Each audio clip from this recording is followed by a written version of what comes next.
My name is McKee. I'm a 10-0 professional MMA fighter. I'm originally from Minnesota, but I'm fighting out of Deerfield Beach, Florida now. My next fight is April 11th against Sergio Pettis on PFL 4 in Chicago. Really excited to fight again. Haven't fought since September this last year, so ready to get back in there. 1-2, but stay really close to this.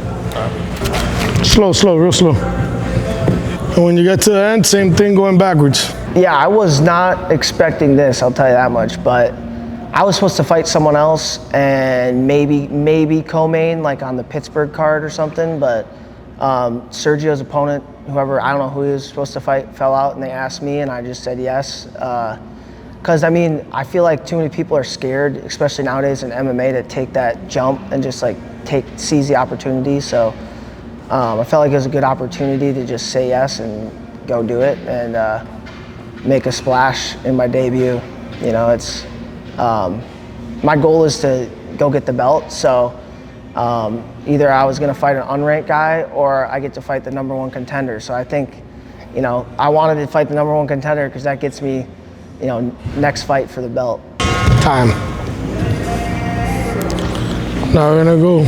This one we're gonna do it a little bit faster, but keep your footing. We're gonna go hook, cross, go under, cross, hook, go under, hook, cross, go under, cross, hook, go under. The top of the hat got me. Yeah, that little knob top. So I knew Logan through training when I was in high school, when I was training at the University of Minnesota, and he was going there, and he obviously was a 4-time All-American there. So, but he graduated college my junior year of high school, and then while I was in college there, I, you know, would talk to him every once in a while. So I kind of, you know, knew who Logan was, and he knew who I was. And then once I got done, after I graduated college, I did the freestyle circuit for a year and went to the Olympic trials in 2021.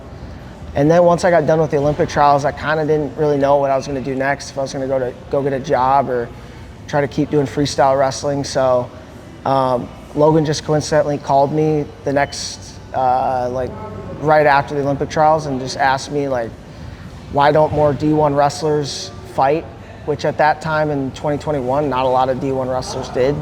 I think since then, you know, you've seen like guys like Bo Nickel and others, you know, start getting into it as D1 wrestlers. But so yeah, he just asked me why more D1 wrestlers don't fight, and I kind of thought about it, and I was like, I mean, I would fight. I had watched it since, you know, UFC, all the pay-per-views with all my wrestling teams growing up, and loved fighting, and just, you know, was so wrestling focused for all those years that it never crossed my mind that it was something I could go do. But yeah, then I came down to Sanford at the time, Sanford MMA, now Killcliff. Came down here for like 2 weeks, tried it, loved it, and then moved down here in like 2 months later. Suzuki, go to the other side. We're getting ready for you. There you go. Yeah, that's the one. So boom, boom, boom. A little faster. Bum, bum, bum. There you go with a rhythm. Bum, bum, boom. There you go. Yeah, so I moved here in July of 2021, and my first fight was December of 2021. So yeah, I mean, I had a solid like 6 months of training. But yeah, I mean, I was maybe gonna do like a kickboxing amateur fight, but we kind of just went into it because, you know, you always got the wrestling to lean on, and, you know, we just, I don't know. It's just, and when you're starting at, what was I, 22 or probably 23 or something like that, you kind of want to get into it right away. You don't have as much time to, but I mean, yeah, I mean, and I had a good manager who was going to get me the right opponents right away. It wasn't going to be like my first or my second or third fight was going to be someone really tough. It's like we slowly built our way to tougher and tougher opponents as I got better and better. So, and then, you know, obviously the last few opponents, just trying to challenge myself a little bit more to make sure that when I make the jump for this next fight, it's I'm ready for the jump. Because you see a lot of guys like have really easy schedules, and then they get to UFC or wherever, PFL or UFC, and then they just get kind of exposed. So we've try to make sure my opponents are getting better and better to make sure that it's not a huge jump to the next level. Don't reach. There we go. Nice. Now free. Now shadow boxing. We're gonna do 2. Yeah. So I want you to be here. Boom. You could go here. Boom. Boom. Pivot. Boom. Boom. Back. Yeah. So I wrestled for 20 years before I started MMA. I got in the sport of wrestling just by being in, I think I was in kindergarten, and one of my friends was coming over, but he had to go to a wrestling tournament first on the weekend. So he went to the tournament, then brought his trophy back from the tournament when he came over to my house. So then immediately that next week I wanted to go to wrestling practice. And they just so happened to have the open tournament for the town I lived in that next weekend for wrestling. So I went to that, took second, and then from there I just fell in love with wrestling, and yeah, did it for 20 years. You can hook that up to your belly and stop a bullet. That shit? I think a bullet will go through that shit. It might not though. Yeah, so like a 22 might not go through, but like a 9 and up, I think so. Through that shit? The whole ball, straight through the ball? Yeah, a 9 or a 40 will definitely go in through. Should we go test it? Nah, not us. We could put it on somebody we don't like. I watch these videos where this guy tests, like, he'll like line up like a bunch of pans, and they don't get as far as you think. Have you ever seen Mythbusters? Like a pan, like a 9 will go through like 1 or 2 pans. Have you ever seen Mythbusters? Do you know how in the movies they shoot through the water? Yeah. The bullet doesn't have any force in the water. Yeah. Let's go. Like I said, I grew up in Minnesota, so I grew up, pretty close to the University of Minnesota. I went to all the wrestling dual meets at the Gophers since I was super young, so I always loved the Gophers. And then when I was in high school, I had the opportunity to go into their practice room and train with them while I was in high school, and that's actually how I met Logan Storley. I won state my sophomore year and won Fargo Nationals that summer, and then I got recruited and signed with the Gophers that next year, my junior year. So kind of knew I was always going to be a Gopher, and then it was pretty special to have it come true. 30 pans out and then just keep going up in calibers. Yeah. And like the 9 never gets very far. So it's got to be a feel. Like if I'm here, you stay single. If I go here, I really like RAF. I think it's cool to see wrestling in more of a mainstream. People are able to watch it, and it's broadcasted to more viewers, and people can actually make a little bit of money wrestling. Because it's not really that was kind of one of the big things, is you weren't getting rich off of wrestling. So I was like, I don't know how much longer I want to do this, because I had a girlfriend at the time that I was gonna think about proposing to. So I was like, yeah, seeing wrestling and RAF especially, I mean, I probably would have done it if it was around at the time, but I mean, they started during COVID, they started doing a little bit of like Flow Wrestling did a couple cards, and there was some random like wrestling cards, but they weren't RAF level of viewership. But yeah, it's cool to see RAF. I hope to get on an RAF card sometime this next year. And like I said, I loved freestyle. I won a silver medal in the junior worlds in freestyle, so I always loved freestyle, and yeah, I would love to go do some RAF. Try to create a space, not like if you can wrestle back. So, because I think you're looking to come up, sometimes you can just look and scoot away. It's called a sit-out for wrestlers. But keep your hips up, because sometimes you like so here, then you go here.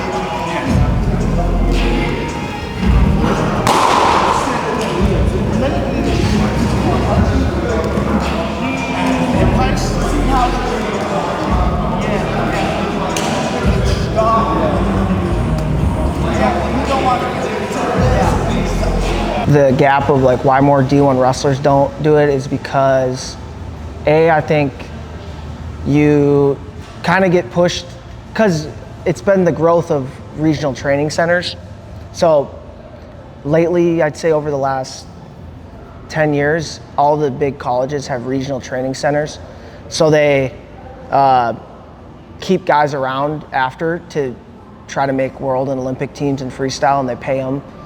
And it helps their college teams by having these older guys that have been through it, like helping out kind of on the side. So I think that's a big part of it, because you can actually make make a decent wage doing the regional training center. Obviously, if you're like a top guy, you can make a little bit more money, but so I think that kind of kept people around or into the sport of wrestling for longer. So a lot of those D1 guys will just stick around their colleges or go to different RTCs and keep wrestling. And another thing is too, I mean, if you get a good degree from a D1 school, it's like you kind of want to go use it, you know, so you might get good job offers and it's more enticing to go that route. And some people get burnt out from combat sports after so many years of doing it. I know I was burnt out from wrestling for a little while there, and that's why the MMA just seemed more enticing to me, because it was something that I could keep that fire lit, because I still had like the competitiveness and combat sports competitiveness, but like wrestling wise, it was like 20 years of it. You can't really feel like you're getting better every day. And this was a sport now that I could come into and feel like I was getting better every single day, with learning more and more, getting better and better at boxing, getting better and better at jiu-jitsu, kickboxing, putting everything together. So it makes it exciting to come in every single day. So yeah, I think those are the kind of the big reasons people didn't do MMA. And now, I mean, I think it's just the more guys you see now, like doing D1 guys doing it, it kind of gets guys to do it. And I mean, if you can make some good NIL, because it's, you know, when you start MMA, you're not making $1 million right away. You're making pretty low wages. So if you can get the NIL money, save it while you're in college, and then have some funds to be able to fund yourself the first few years of regional fights, you know, because you're not making a ton of money, be able to, you know, because I don't think you should, it's hard to become a great fighter if you're working another job and trying to train and get better. So if you can be a D1 guy who makes some good money with NIL and then come into MMA, you can save that money to help fund your first few years of MMA. Like this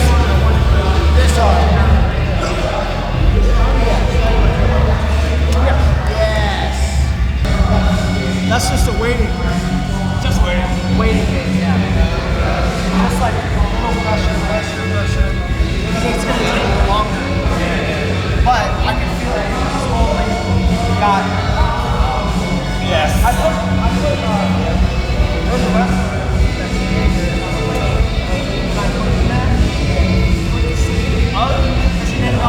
For me, it's not too hard. I mean, my wife, she's got 6 months off work right now, so it's pretty easy. She takes care of the kids, and when I come home, I help out. But and then at night lately, I've been just sleeping with our 2.5-year-old, so I'm not woken up by the newborn. But yeah, I mean, she's been amazing. I mean, she's the reason I made it this far down here, because she helped.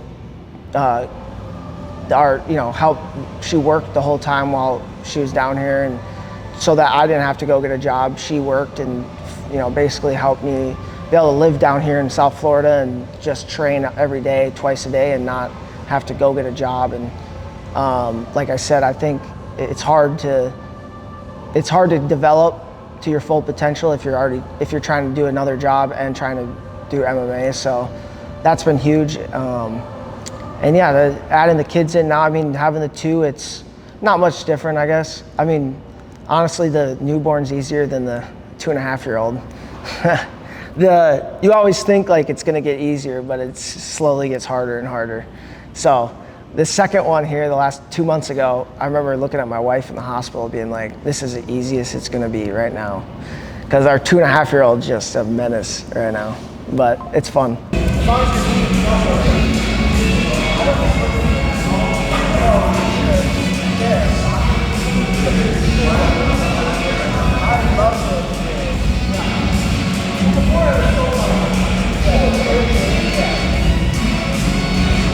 Unless I turn hip in. Yeah. You know what I mean? If I stay here, if I'm here, then I'll just go sit there. Yes. Because if I go here, if I'm here, and you reach here, now you're weaker because your arms are split.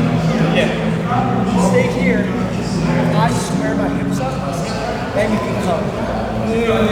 Yeah, this was Thursday evening. We're 3 weeks out, pretty much 3 weeks out right now. Yeah, I went in 30 minutes early, did some like drills and a little bit of pad work with Dieter. You know, with Dieter we do a lot of like footwork stuff. Just, you know, I think the most important thing is building your fighting needs to be built from the ground up. So many people focus on the hands and not enough the footwork. So Dieter really does a good job of, we focus on the footwork. So he has a lot of good drills that we do. And then after that, we went 4 o'clock into kind of just flow play, striking into shots, into grappling. Just kind of like a, you know, 60% each guy, just flowing, playing in positions. I think that's where you really get better in fighting. Is it's not like you don't get better like sparring super hard. You get better like both guys going like 60-70%. You're not going to hurt each other. You're just trying new things, playing around with new things. That's where you can work on new things. And I mean, I'm not necessarily working on new things right now, but it's just good to play, and that's how you really develop and get better. So yeah, it's just, and then we just did finish with some boxing drills. Just a lot of counter stuff, a lot of slips to punches, and then finish with power rounds on the bag.